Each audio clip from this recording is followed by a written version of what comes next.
Hi everyone, and welcome back to Mission 1820 and this week's episode of Have You Ever Wondered?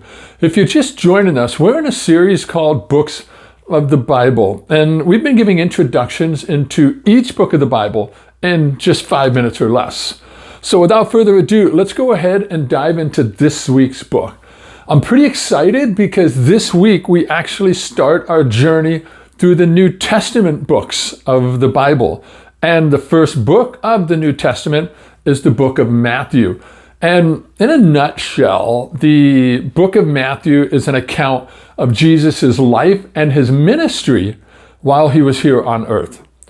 Now, Matthew has had perhaps the greatest influence on Christian worship and literature more than any of the other New Testament books, mainly because for about 17 centuries, the early church actually took the readings of Matthew for their Sundays as well as their holy days from his book.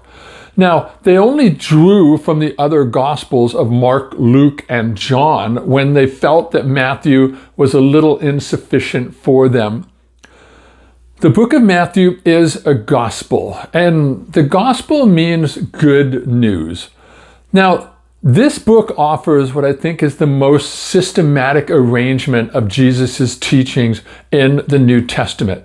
And as I mentioned earlier, the early church used this book quite heavily for its instruction of converts. Now, the book was written by Matthew around 48 to 50 AD.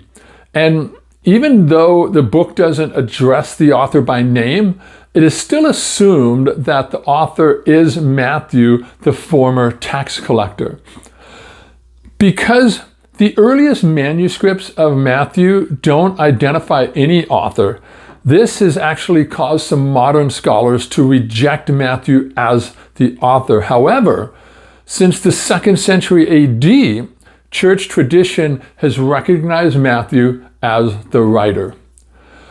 Now, as I mentioned before Matthew's call to follow Jesus, he occupied that very unpopular job of being a tax collector for the Roman government in Capernaum.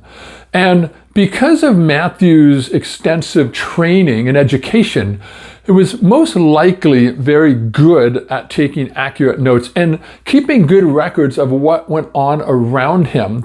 Now, this potentially means that what Matthew recorded in his book is almost certainly a perfect recording of Jesus' teachings and his messages.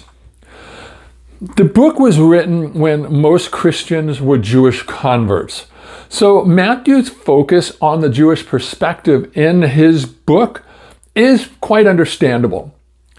So what are some of the events that we're going to read about? There's a bunch of them, but I'm just going to hit a few of them. You're going to read about the birth of Jesus. You read about the Sermon on the Mount, the baptism of Jesus. You read about his temptations, his crucifixion, as well as his resurrection. There's a lot of key people in here as well, but just to name a few, you got John the Baptist. You've also got Jesus, his earthly parents of Mary and Joseph, the disciples, as well as Pontius Pilate, the Roman governor. So why did Matthew write the book? Well, his intention was to prove to the Jews that Jesus Christ is the promised Messiah.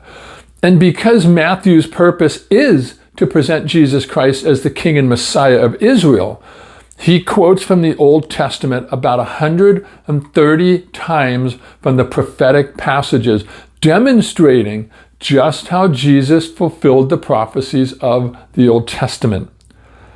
The book of Matthew is really an exceptional introduction to the core teachings of Christianity, and it's especially useful for us so that we can better understand just how the life of Christ was the fulfillment of the Old Testament prophecies. And as you read through this book, listen to Matthew's clear message, and that is this, that Jesus is the Christ.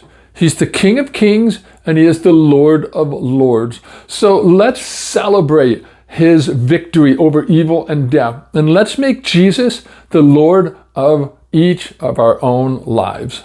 So with that, I hope that this introduction is going to help get you started in the book of Matthew. So God bless, and thanks for watching.